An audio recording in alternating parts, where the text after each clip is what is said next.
මිනාසං කොනිචිවා අද අපි කතා කරන්නේ කොහොමද තේ ෆෝම් එක හරිම ලේසියෙන් සහ ඉක්මනට මතක තියාගන්න විදිහට කොහොමද අපි තේ ෆෝම් එක හදාගන්නේ කියලා.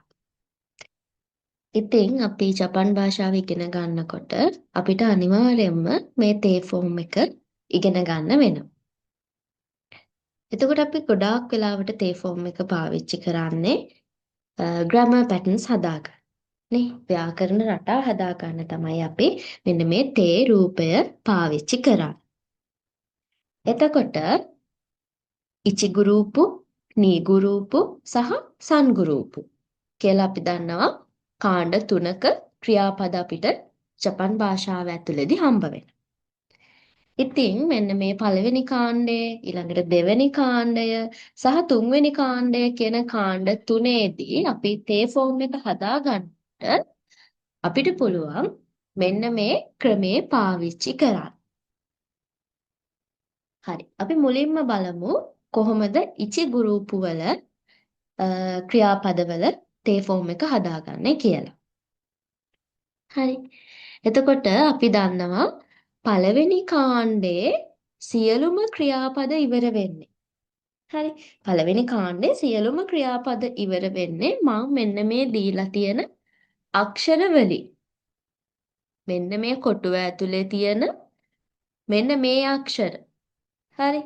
ඔන්න ඔය අකුරු සෙට් එකෙන් තමයි පළවෙනි කාණ්ඩේ හැම ක්‍රියාපදයක්ම ඉවර වෙන්නේ. එතකොට ඔයාලට ලේසියෙන්ම මම මෙන්න මේ කියන ක්‍රමෙන් මේක මතක තියාගන්න පුළුවන්.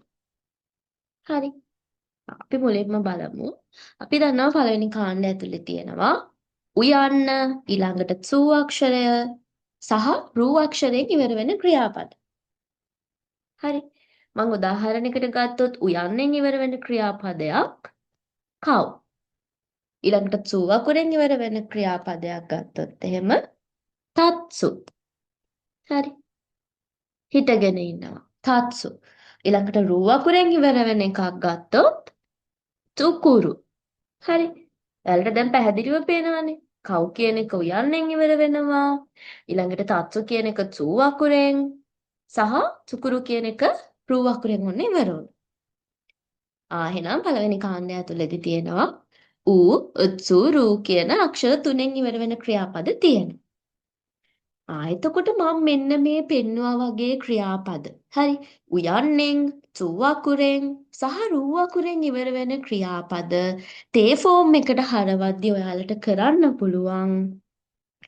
මෙන්න මේ අග තියෙන අක්ෂරේ අයින් කරලා. හරි.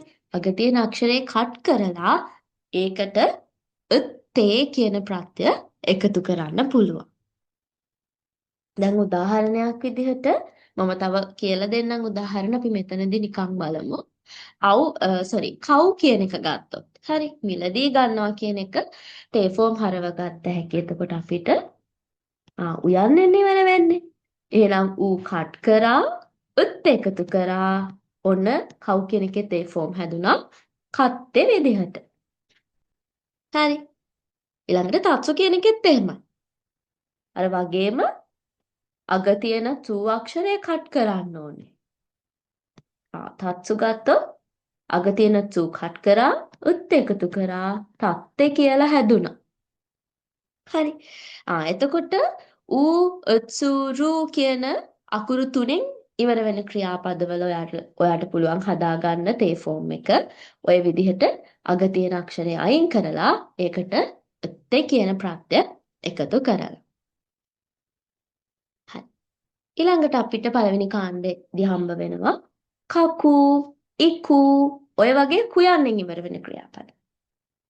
නේ? කුයන්නෙන් ඉවර වෙන ක්‍රියාපදවලදී ඔයාලට කරන්න තියෙන්නේ අග තියෙන කුයන්න අයින් කරා එයාට ඉතේ කියන කෑල්ල එකතු කරන. උදාහරණයක් විදිහට කකු ගමුකෝ. එහෙනම් කකු කියන කෙනාගේ කු අයින් කරා ඉතේ එකතු කරා. එතකොට අපිට හැදෙනවා ඔන්න කකු කියන එකේ තේ ෆෝම් එක කයිතේ. හරි. එහෙනම් ඔය විදිහට පළවෙනි කාණ්ඩය ඇතුලේ කුයන්නෙන් ඉවර වෙන සියලුම ක්‍රියාපදවල පුළුවන් අග තියෙන කූ එක අයින් කරලා ඉතේ කියන ප්‍රත්‍ය එකතු කරලා තේ ෆෝම් එක හදාගන්න. ඊළඟට ගුයන්නෙන් ඉවර වෙනවා නම් යම්කිසි ක්‍රියාපදයක් එතකොටත් තියෙන්නේ. හරි. එතකොටත් අපිට කරන්න තියෙන්නේ අග තියෙන ගු එක කට් කරා ඒකට අපි එකතු කරන ප්‍රත්‍ය මොකද්ද? මතක තියාගන්න ගුයන්නෙන් යම්කිසි ක්‍රියාපදයක් ඉවර වෙනවා නම් අපි එකතු කරන්නේ ඉදේ කියන ප්‍රත්‍ය. හරි. ඉදේ කියන ප්‍රත්‍ය තමයි එකතු කරන්නේ. උදාහරණයක් විදිහට අපි හිතමු නුගු කියලා. හරි. නුගු සපත්තු ගලවනවා. නුගි මස් කියන එක. එහෙනම් නුගු එකේ ගු කට් කරා ඉද එකතු කරා එතකොට හැදෙනවා නොඉදේ නේ. නොඉදේ කියන එක හැදෙනවා. හරි. එතකොට ගුයන්නෙන් ඉවර වෙනවා නම් ඔය ගු පීනනවා. ඒත් කරන්න තියෙන්නේ ගු අයින් කරලා ඉද එකතු කරන්න. එතකොට හැදෙනවා ඔය ඉදේ. හරි. මෙතන මතක තියාගන්න ඕනේ මේ පළවෙනි කාණ්ඩේ තේ ෆෝම් හදාගද්දී මෙන්න මේ සෙට් එකනේ අපි අකුරු විදිහට ගන්නෙ. අග තියෙන අක්ෂර ටික. ඒ අග තියෙන අක්ෂර ටික කට් කරලා තමයි මම මේ දීලා තියෙන ප්‍රත්‍ය ටික එකතු කරන්නේ. හරි. අග තියෙන අක්ෂර ටික අයින් කරලා කට් කරලා තමයි අපි මේ ප්‍රත්‍යයන් ටික එකතු කරන්නේ. ඊළඟට අපි ගත්තොත් එහෙම සූ අක්ෂරය. සූ වලත් කරන්න තියෙන්නේ ඒ ටිකම තමයි අපිට. හරිම ලේසි. සූ වලත් සූ කට් කරලා මොකද්ද අපි එකතු කරන්න ඕනේ? සූ කට් කරලා ශිත එකතු කර. නේ? එහෙනම් හානාසු කියලා කියන්නේ කතා කරනවා සූ කට් කරා ශිත එකතු කරා එතකොට අපිට හැදෙනවා හානාශිතේ. හයි. ඊළඟට යම්කිසි ක්‍රියාපදයක් නු මු බු. හරි. නු මු බු කියන අක්ෂර වලින් ඉවර වෙනවා. දැන් මුයන්නට යොමු කියවනවා. ඊළඟට බුයන්නෙන් ඉවර වෙන ක්‍රියාපද මොනවාද? අසෝබු නේ සෙල්ලම් කරනවා. ඊළඟට නුයන්නෙන් ඉවර වෙනවා ෂිනු මැරෙනවා. ඔය වගේ නුයන්න බුයන්න සහ මුයන්නෙන් ඉවර වෙන ක්‍රියාපද තේ ෆෝම් හරවද්දී අග තියෙන අකුර කට් කරලා හරි. දැන් යොමු කියන එක ගත්තොත් එහෙම යොමු එකේ මු කට් කරනවා. අග තියෙන අක්ෂරය කට් කරලා උන්දේ කියන ප්‍රත්‍ය තමයි එකතු කරන්නේ.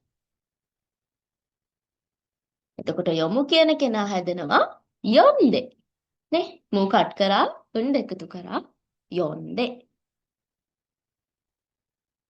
හරි. මම හිතනවා ඔයාලට පැහැදිලි ඇති කියලා. යම්කිසි කොටසක් අපැහැදිලි නම් නැවත පැහැදිලි කරගන්න ඕන නම් පහලින් කමෙන්ට් එකක් දාන්න. හරි. එතකොට පළවෙනි කාණ්ඩ ක්‍රියාපද ටික ওই විදිහට අපිට ලේසියෙන්ම තේ ෆෝම් එකට දාගත්ත හැකි.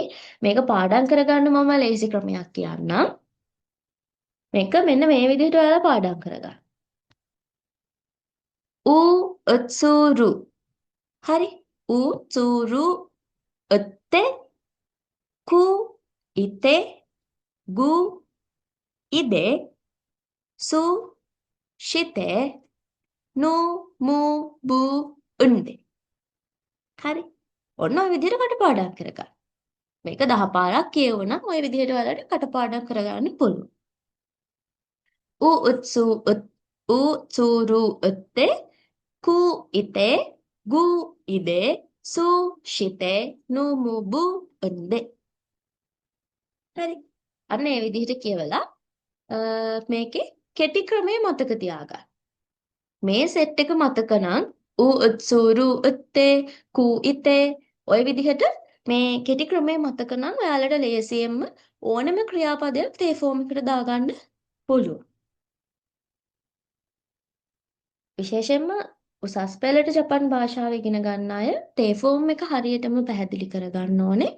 මොකද හේතුව ඉදිරියට එන ඔක්කොම ග්‍රැමර් පැටර්න්ස් වලට මේ තේ තා නයි ඔය ෆෝම්ස් ටික ඔක්කොම ඕන වෙන හින්දා. හරි. ඊළඟට අපි යමු දෙවෙනි කාණ්ඩෙට. දෙවෙනි කාණ්ඩ නම් ඔයාලට කරන්න තියෙන හරියම ලේසි දෙයක්. දෙවෙනි කාණ්ඩේ අපි දන්නවානේ හැම ක්‍රියාපදයක්ම ඉවර වෙන්නේ රු අකුරෙන් කියලා. එහෙනම් කරන්න තියෙන්නේ අග තියෙන රු අයින් කරලා කෙලින්ම තේ කියන ෆෝම් එක එකතු කරන්නයි තියෙන්නේ. උදාහරණයකට අපි තවෙරු ගත්තොත් කනවා කියන එක. රු කට් කරා තේ එකතු කරා තවේ තේ. ඊළඟට අපි නිදා ගන්නවා නෙරු කියන එක ගත්තොත් නෙරු එකෙත් රු අයින් කරා තේ එකතු කරා නෙතේ. හරි. ඔන්න ඔය විදිහට ඔයාලට පුළුවන් එතකොට දෙවෙනි කාණ්ඩේ ක්‍රියාපද තේ ෆෝම් එකට දාද්දී අග තියෙන රු අක්ෂරය කට් කරලා කෙලින්ම තේ කියන ප්‍රත්‍යය එකතු කරා. ඊළඟට අපි දන්නවා තුන්වෙනි කාතේ සංගුරූප වල අපිට තියෙන්නේ ක්‍රියාපද දෙකක් විතරයි. හරි. ක්‍රියාපද දෙකක් විතරයි. කුරු කිමස් එමත් නැත්නම් තව එකක් තියෙනවා සුරු ශිමස් නේ.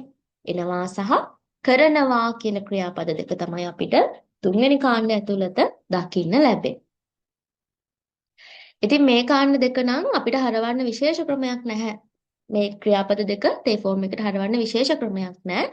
මේක කටපාඩම් කරගන්න කුරු කිතේ සුරු ශිතේ කියලා. හරි. ඒක ඒ විදිහට කටපාඩම් කරගන්න. හරි. එතකොට ඔන්න දැන් අපි ඉචිගුරුපු, නීගුරුපු සහ සංගුරුපු කියන කාණ්ඩ තුනේම ක්‍රියාපදයක් තේ කෙයි එකට හරවන්නේ කොහොමද කියලා ඉගෙන ගත්තා. මෙතන ටිකක් අමාරු කොටසකට කියලා තියෙන මෙන්න මේ පළවෙනි කාණ්ඩේ ඉචිගුරුපු එක. ඒක අතර මම කිව්ව විදිහට කෙටි ක්‍රමේ මතක තියාගන්න කටපාඩමේ. එතකොට ඔයාලට ඕනෙම ක්‍රියාපදයක් ආවහම කාණ්ඩය අඳුරගෙන ඒක තේ ෆෝම් එකට දාගන්න ලේසි. හරි. මම ඉචිගුරුපු, නීගුරුපු සහ සංගුරුපු වලට උදාහරණ ටිකකුත් අරන් තියෙනවා. ඔයාලට පුළුවන් මේ ක්‍රියාපද ටික ගෙදරදී ලියාගෙන වෙන පොතක ලියාගෙන මේ ක්‍රම ටිකට අනුව කාණ්ඩ තුනේ ක්‍රියාපද තේ ෆෝම් එකට හරවලා බලන්න පුළුවන්. හරි. මම මෙතන නිකන් එක ක්‍රියාපදයක් වගේ කාණ්ඩ තුනෙන් අරගෙන විස්තර කරගෙන යන්නම්. පළවෙනි කාණ්ඩේ තියෙන ක්‍රියාපදයක් තමයි අව් කියන එකනේ. මතකනේ මම කිව්වා ඌ උත්සු රු කියන අකුරු වලින් ඉවර වෙනවා කියලා කිව්වා ක්‍රියාපද. එහෙනම් උයන්ෙන් ඉවර වෙනවා අව් කියන එක. එතකොට උයන්ෙන් ඉවර වෙනවා නම් අපි දන්නවා එකතු කරන්නේ ත් කියන ප්‍රත්‍යය. නේ? අග තියෙන අකුර කට් කරා ත් එකතු කරා අත්තේ. හරි. ඊළඟට කව් කියන එක ගත්තොත් අග තියෙන උයන් අයින් කරා ත් එකතු කරා කත්තේ. හරි. ඇයි මෙතන අපි කිව්වනේ මේ උයන්ෙන් ඉවර වෙනවා නම් අපි එකතු කරන්නේ ත් කියන ප්‍රත්‍යය. හරි. ඊළඟට මම අරන් තියෙනවා කුයන්ෙන් ඉවර වෙන ක්‍රියාපද. එහෙනම් කුයන්ෙන් ඉවර වෙනවා නම් මම කිව්වා ඉතේ කියන ප්‍රත්‍යය එකතු කරන්න. එහෙනම් අග තියෙන කූ එක කට් කරන්න ඕනේ. ඒක හොඳට මතක තියාගන්න. අග තියෙන කූ එක කට් කරලා ඉතේ එකතු කරනවා. එහෙනම් කයිතේ ඊළඟට ඉත්තේ ওই විදිහට හැදෙනවා. හරි. මෙතනදී එක විශේෂ කාරණයක් කියන්න ඕනේ. මෙන්න මේ ඉකු කියන verb එක. හරි.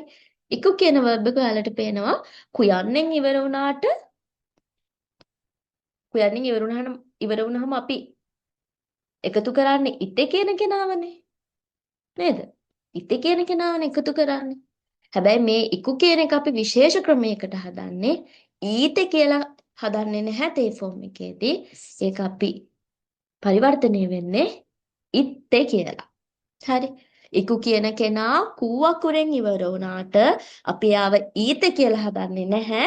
ඒක වෙනස් වෙන්නේ ඉත්තේ කියලා. හරි. ඒක විශේෂයෙන්ම ඔයාලා මතක තියාගන්න ඕනේ. ඊළඟට ඔය විදිහට ඊළඟට හනසු කියලා තියෙනවා. අපි දන්නවා හනසු එක වෙනස් වෙන්නේ සූෂිත වෙනවා.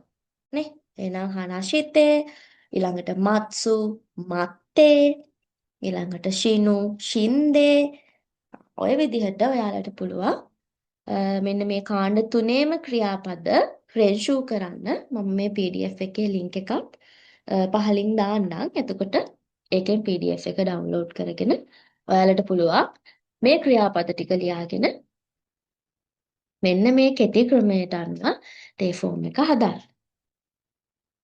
හරි. මම හිතනවා තේ ෆෝම් එක හැමෝටම තේරෙන්නේ නැති කියලා. තව මොනවා හරි අහගන්න දෙයක් තියෙනවා නම් නැත්තම් තේරුනේ නැත්තම් පහලින් කමෙන්ට් එකක් දාන්න. හරි. එහෙනම් අපි අලුත් ලෙසන් එකකින් නැවත හමු වෙමු. මිනාසං සයෝනාරා.